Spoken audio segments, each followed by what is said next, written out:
ابے گنجے نکل ہوئے اندھے ہے کیا؟ اتنے پیارے موسم میں ہمیں یہاں باندھ کر رکھا ہے، کمینہ ٹکلا۔ اس کی ٹینٹ کو دیکھتے ہوئے اسے کالیوں سے نواز رہی تھی۔ گنجے کیا جانے موسم کا مزہ۔ وہ باہر آسمان کو دیکھتے سوچنے لگی، چلے پھر ملاقات ہوتی ہے۔ اس گنجے کے ساتھ بیٹھی لڑکی نے ولید کی طرف ہاتھ بڑھایا تو سحر نے مسکراتے ہوئے اپنا ہاتھ دیا۔ ولید نے آئی بروز جھکا کر سحر کو دیکھا۔ وہ لڑکی بھی منہ بناتی چلے گئی۔ کیا کہہ رہی تھی ان لوگوں کو تم؟ ہے میں کیا کہوں گی؟ میری شکل دیکھ کر لگتا ہے کہ میں اس گنجے کو کچھ کہہ سکتی ہوں۔ وہ معصومیت سے آنکھیں پٹپٹاتے ہوئے بولی۔ ولید نے اس کی آنکھوں میں شاید ناشتی دیکھی، اس کو گھورا۔ جانتی ہو جتنی تم معصوم ہو، معصومیت سے زیادہ تم ایکٹنگ کرتی ہو۔ دیکھا تمہیں بھی لگتا ہے نا میں اچھی ایکٹنگ کر لیتی ہوں۔ پہلی بات کو نظر انداز کرتے وہ پرجوش ہوتی چہکی، ہاں میں ایکٹنگ کے ساتھ ایک لفظ کہنا بھول گیا تھا۔ ولید نے مصنوعی افسوس سے کہا، کوئی بات نہیں، تم میری کھل کر تعریف کرو۔ وہ احسان کرنے والے انداز میں بولی، تم ایکٹنگ بھی بہت اچھی کرتی ہو۔ Sorry flop acting. وہ مسکراہٹ دبا کر اس کو دیکھتے ہوئے بولا، تھینک یو سو مچ۔ سحر جو آنکھیں موند کر اپنی تعریف سننے کے لیے بےتاب تھی جلدی سے بول گئی۔ اس کے لفظوں پر غور کرتے وہ آنکھیں کھولتے خونخوار نظروں سے اسے دیکھنے لگی۔ نو تھینکس، یہ تعریف تو میں فری میں کر دیتا۔ وہ کہکا لگاتے بولا۔ سحر نے ارد گرد دیکھا، کچھ خاص نظر نہ آیا تو بہت سارے ٹیشو اٹھاتے اس کو دیکھا جو سر پیچھے گرائے کہکا لگا رہا تھا۔ ٹیشو اس کے منہ میں ٹھوستے وہ وہاں سے بھاگنے والے انداز میں کھسکی۔ سحر کے بچے تم لوگوں میرا ہاتھ۔ منہ سے ٹیشو نکالتے وہیں سے چیخا تو ارد گرد کے لوگوں نے اسے ایسے دیکھا جیسے کوئی پاگل ہو، سب کو اپنی طرف متوجہ پاتے ولید نے سر کھجایا اور کھسیانی ہنستا ہنستا سحر کے پیچھے ہو لیا۔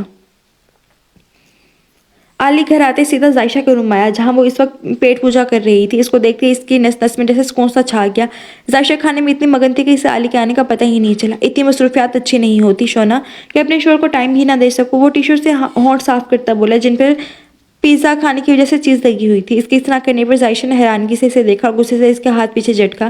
تمیز کر لو یار، اگر میں تمہارا ہاتھ کھا جاتی پھر؟ علی کے غصے میں آتے دیکھ کر وہ منہ بگاڑتے ہوئے بولی، کوئی بات نہیں، میں تو اپنے شونا کا ہوں، چاہے تم مجھے پورا کھا جاؤ۔ علی نے آنکھ بند کرتے ہوئے کہا تو ذائشہ نے متی جیسی ایکٹنگ کی، چھوڑو بکواس باتوں کو، یہ بتاؤ اس دن بابا نے تمہیں گھر سے جانے کا کیوں کہا، اور یہ بھی کہ مجھے چھوڑ دو؟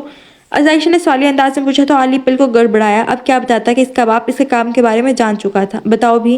اس کو خیالوں میں کھوئے دیکھ کر ذائشہ نے اس کو جھنجھوڑتے ہوئے کہا تو اس کو دیکھنے لگا، پتہ نہیں بوجھ لگنے لگا ہوگا تبھی ایسا کہا۔ وہ تھوڑا سرد لہجے میں بولا تو ذائشہ کا ماتھا ٹنکا، فالتو نہ بولو، میرے ساتھ ایسا کچھ نہیں تھا، کوئی اور بات تھی جو تم بتا نہیں رہے مجھے۔ وہ غصے سے بولی، ویسے اتنی پاگل ہو نہیں جتنی لگتی ہو۔ علی نے بات چینج کرنے کے لیے اسے چھیڑا تو ذائشہ محسوس کر چکی تھی تم پہ گئی ہو نا اس لیے۔ وہ دانت دکھاتے ہوئے بولی تو علی بھی ہنس گیا، تم کیا جانو، ہم نے بھی عشق میں کمال کر رکھا ہے، تم تصور کی بات کرتے ہو، ہم نے اسے روم میں بسا رکھا ہے، ہم سے نہیں لگائی جاتی تصویریں دیواروں پر، ہم نے اسے پلکوں پر سجا رکھا ہے۔ شاہ ولی موہ سا سکوت چھایا تھا۔ شاہین شاہ کافی حد تک نارمل ہو چکی تھی لیکن وہ تھی تو ایک ماں ہی نا۔ جب الینا کو یاد کرتے آنسو نکل آتے۔ رضا صاحب کی حالت بھی ان سے مختلف نہ تھی۔ زین اس وقت میر کے گھر میں موجود CCTV کیمراز میں اس نے ماہین کو گھر آتے دیکھا تھا۔ واپسی پر اس کے ہاتھ میں گن دے کر زین نے اس کا فون ٹریس کیا تھا جس کی لاسٹ لوکیشن ایک ریسٹورنٹ میں شو ہوئی تھی۔ وہ جیپ میں وہاں پہنچا تو اس کو لاک لگا ہوا تھا، حالانکہ ابھی صرف 5 بجے تھے۔ کچھ تو ہے۔ وہ منہ پر رومال باندھتے کھڑکی سے اندر گھسا، شاید کسی نے غلطی سے کھلی چھوڑی ہو۔ وہ آگے بڑھا مگر وہاں پڑے خون کو دیکھ کر چونکا۔ تھوڑا ہی دور کسی لڑکی کی لاش پڑی تھی۔ وہ تھوڑا ہی قریب ہوا، غور کرنے میں پتہ چلا کہ یہ ماہین ہے جس نے اس کے جگر اور بہن کی جان لی تھی۔ تو یہ معاملہ ہے، مگر اس کو کس نے مارا؟ کیا اس کو کسی نے خریدا تھا؟ مگر کون تھا وہ ریلیکس ہوتے سوچنے لگا۔ ارد گرد دیکھا تو شاید کوئی پروف مل جائے مگر سوائے خون کے کچھ نہ ملا۔ کیا کروں، کیسے پتہ کروں کون ہے ہمارا دشمن؟ وہ پیشانی مسلتے بولا۔ پھر کچھ یاد آتے وہاں موجود الگ روم کی طرف بھاگا۔ اس کو کھلا دیکھ کر وہ اللہ کا شکر ادا کرتے دروازے کو دھکیلتے اندر گھسا۔ وہاں CCTV فوٹیج چیک کرتا وہ 100% شور تھا کہ جو صرف باہر سے تالا لگا گئے ہیں انہیں کسی کا خوف نہیں ہے، اور انہوں نے جلدی میں CCTV کیمرہ بھی چیک نہیں کیے ہوں گے۔ یہ شخص کون ہے؟ ویڈیوز کو زوم کرتے وہ اس کی پکچرز لے چکا تھا۔ جلدی سے سب کچھ بند کرتے وہ روم سے نکلا تو ایسے لگا جیسے کوئی ہو یہاں۔ وہ چھپتے چھپاتے آگے بڑھا تو کچھ آوازیں اس کی سماعت ہوئیں۔ یار خود اتنا مارنے کا شوق ہے تو خود مارے اور خود ہی ان کی لاشوں کو ٹھکانے لگائے۔ وہ آدمی ذرا غصے میں لگ رہا تھا۔ اوئے چپ کر، اگر کسی نے سن لیا تو لالے پڑ جائیں گے۔ وہ پہلے کو چپ کر آتا ہوا بولا، ویسے باس کا جواب نہیں، کیا گیم کھیلتے ہیں کہ سامنے والے کو پتہ ہی نہیں چلتا کہ مرڈر وہ کر رہا ہے یا ہمارے باس؟ تیسرے نے تعریفانہ انداز میں کہا۔ زین نے غور سے ان کی باتیں سنی۔ تمہیں بڑا پتہ ہے؟ پہلے والا شاید کچھ زیادہ ہی غصے میں تھا۔ پتہ نہیں، ساری فلم دیکھی ہے میں نے، یہ رہی پن ڈرائیو، وہ دکھاتے ہوئے مغرورانہ انداز میں بولا۔ دیکھا نا ذرا ادھر۔ وہ دونوں اسے لینے کی کوشش کرنے لگے۔ پہلے والا کا ہاتھ اور پن ڈرائیو زین کے پاؤں میں آ گرا۔ جھک کر اسے اٹھایا اور جیسے آیا تھا ویسے ہی نکلتا چلا گیا۔ کمینوں، اب ڈھونڈو کہاں گئی، کس کے ہاتھ لگی تو سر نے جان لے لینی ہے۔ وہ غصہ کرتے ادھر ادھر ڈھونڈنے لگے مگر وہاں ہوتی تو ملتی۔ چل پریشان نہ ہو، صبح روشنی میں دیکھ لیں گے، یہی ہوگی، پہلے والے نے جان چھڑانے والے انداز میں کہا اور ان کو لیتا باہر نکل گیا۔ جو فنا ہو جاؤں تیری چاہت میں تو غرور مت کرنا، یہ اثر نہیں تیرے عشق کا، میری دیوانگی کا ہنر ہے۔